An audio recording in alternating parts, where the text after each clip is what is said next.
Oh di sini saya sudah mulai ngerti. Oh di sini saya sudah mulai ngerti. Yang gigit saya sendiri. Lewat cara saya.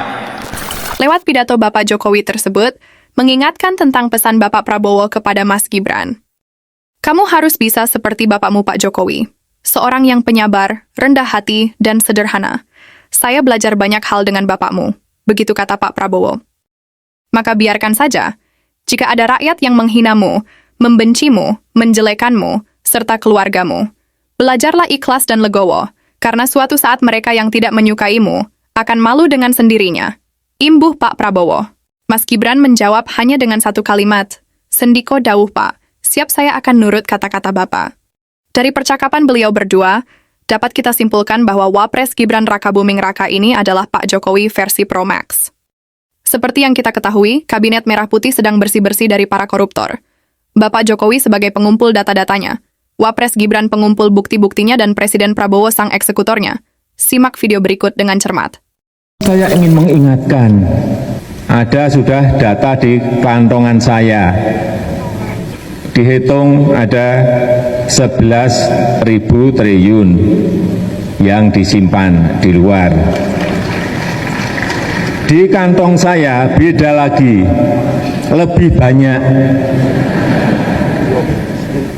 Karena memang sumbernya berbeda. Sumbernya sumber internasional semuanya, tapi berbeda. Tidak apa-apa.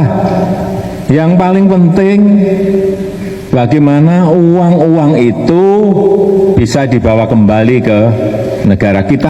Itulah cuplikan pidato Presiden Bapak Jokowi yang ditakuti seluruh koruptor di negeri tercinta ini. Dengan gamblang dan jelas beliau telah mengantongi data-data mereka yang merugikan keuangan negara. Inilah pemicu kenapa sampai sekarang masih banyak yang menyerang Bapak Jokowi dari arah manapun. Namun, beliau tetap tenang dan santai menghadapi serangan yang membabi buta dan bertubi-tubi tersebut. Karakter inilah yang ada pada diri Wapres Gibran Rakabuming Raka dengan sedikit upgrade versi Pro Max. Di mana karakter Bapak Jokowi yang mampu membuat serangan untuk dirinya bisa berbalik arah.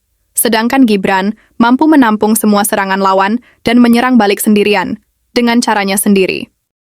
Semua ini tidak lepas dari andil seorang Ibu Iriana, yang sering menasehati Wapres Gibran dan Bapak Jokowi. Nasihat yang paling indah adalah, jikalau kalian ingin menjadi orang hebat, maka kalian akan melewati tantangan yang hebat pula. Dan jika kalian ingin menjadi orang dicintai, maka kalian harus siap menjadi yang paling dibenci. Itulah nasihat yang sangat luar biasa dari Ibu Iriana kepada Bapak Jokowi dan Mas Gibran. Maka sebelum genderang perang kontestasi pemilu dimulai, Gibran ini adalah tokoh utama yang paling banyak diserang dan dihantam kiri kanan oleh ahli politis dari dua kubu. Yang paling berkesan adalah ketika Pak Prabowo dipermalukan lawan politiknya dengan nilai 11/100 ketika menjabat sebagai Menteri Pertahanan. Saat itu juga seorang Gibran tidak terima dan menyerang balik, karena merasa Bapak Prabowo diperlakukan dengan tidak etis. Saya akan balas semua perlakuan kalian. Apa yang kalian tanam, maka itu pula yang akan kalian tuai, kata Mas Gibran. Tak butuh waktu lama, semua lawan politik di panggung debat Capres dan Cawapres dibabat habis oleh Gibran, tak peduli mereka seorang profesor atau wakil ketua DPR RI sekalipun. Seorang Gibran mampu mempermainkan emosi mental mereka berdua dengan cara debat milenialnya. Jadi bagaimana menurut kalian?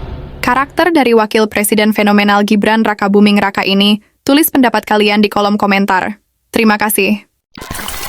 3 bulan yang lalu, saya itu bukan siapa-siapa Bapak Ibu sekalian. Saya masih dikatain plonga-plongo,